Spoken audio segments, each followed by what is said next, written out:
Bağırsağı qanayan uşaqlar, əgər uşağın nəcisində qan gördüsə, təbii ki, ailələr bu durumda ilk növbədə vahimələnirlər və qorxurlar. Və bu haqlı olaraq qorxurlar. Çünki bağırsaq qanaması uşaqda ağır qan itirməyə qədər gətirib çıxarda bilər. Və səbəb nə ola bilər? Əgər evladınızın bağırsağı qanayırsa, birinci növbədə onun qəbizlikdə nəzərə çəkib çəkmədiyinə baxın. Nəcisin üstündə bulaşmış al qan varsa, bu çox zaman qəbizliyə bağlı, bağırsaq çatına bağlı olan bir qandır. Əgər qan kütləsi uşağın nəcisinin içərisinə qarışmışdırsa, bu qan nisbətən daha yuxarılardan gəlir deməkdir. Al və bol qan uşaqlarda polip probleminə bağlı da ola biləcəyini unutmamalıyıq. Ona görə qəbizlikdən əziyyət çəkmirsə evladınız, amma al qan görürsünüzsə nəcisində, burada uşağın bağırsağında polip ola biləcəyini də mütləq düşünməlisiniz. Körpələrdə bağırsaq qanaması isə silikə qarışıq qan, silikli qanlı nəcis ifrazatı az olur, sonra get-gedə miqdarı artırsa, burada inək südü protein allergiyası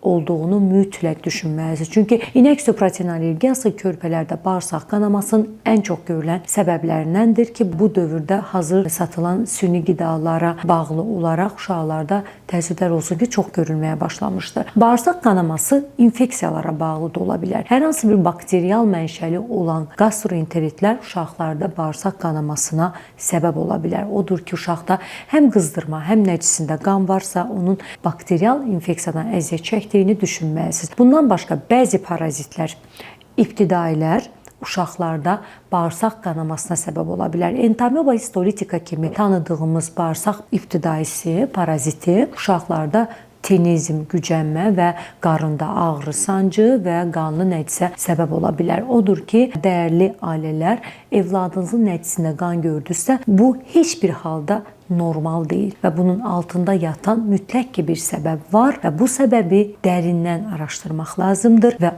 o səbəbə yönəlik də müalicə etmək lazımdır.